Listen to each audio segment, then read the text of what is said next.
Owings Mills, MD, the Baltimore Ravens sent a letter this week to season ticket holders, suite holders, and sponsors about the number of no-shows at M&T Bank Stadium this season, citing a protest during the national anthem as one potential reason. The letter, which was signed by team president Dick Cass, mentions that there have been empty seats in the past when the Ravens have struggled on the field. But this year is different, with Baltimore in the midst of a playoff race. The numbers of no-shows are higher, and it is noticeable, Cass wrote in the 656-word letter.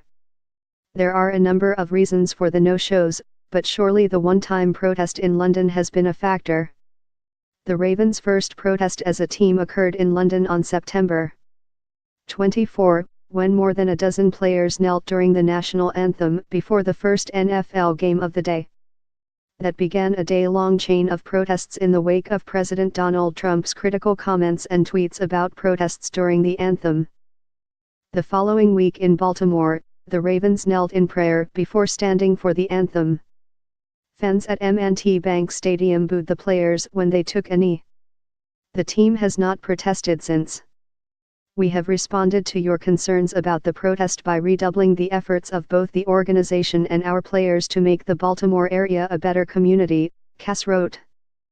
According to Cass, the Ravens reached out to a number of fans who wrote to the team or called about the protest. Cass also personally made a number of phone calls and met with some fans, the letter stated. We want the Ravens to continue to be a strong, unifying force and source of pride in our community, Cass wrote. When the Ravens win, we can bring families and the community together. We've done that before, and we can do it again.